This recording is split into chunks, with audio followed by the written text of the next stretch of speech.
വീട്ടകത്തെ ഖുർആൻ പാരായണം. നിങ്ങൾ വീടുകളെ ഖബറുകളാക്കരുതെന്ന് റസൂലുള്ളാഹി സ്വല്ലല്ലാഹു അലൈഹി വസല്ലം പറയുന്നു. ഇത് വീട്ടകത്ത് ഈ ഖുർആൻ പാരായണം ചെയ്യുമ്പോൾ വല്ലാത്തൊരു ഇൻറ്റേർണൽ ഹാർമണി വീട്ടകത്ത് മുഴുവൻ ഉണ്ടാവും എന്നുള്ളതാണ്. ഒരു പ്രത്യേക ഒരു ബറക്കത്ത്, പ്രത്യേക റഹ്മത്ത് വീട്ടകത്ത് മുഴുവൻ ഉണ്ടാവും.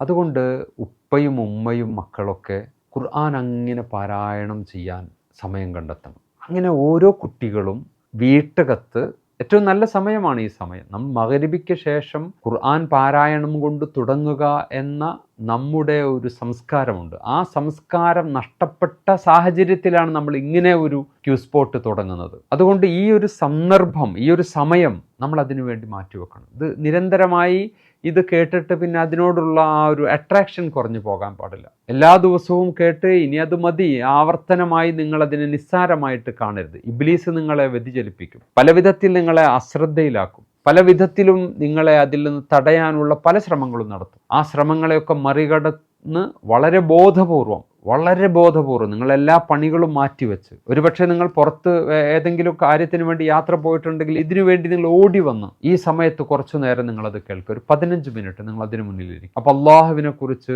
ഖുർആനിനെ കുറിച്ച്, ഈ വേദഗ്രന്ഥത്തിൻ്റെ സൂക്ഷ്മമായ വശങ്ങളെക്കുറിച്ചൊക്കെ നിങ്ങളുടെ ഉള്ളിൽ ഈമാൻ കയറും. ആ വീട്ടകത്ത് മൊത്തം അതിൻ്റെ റഹ്മത്തും ബർക്കത്തും ഉണ്ടാകും എന്നാണ് റസൂലുള്ളാഹി സ്വല്ലല്ലാഹു അലൈഹി വസല്ലം പറയുന്നത്.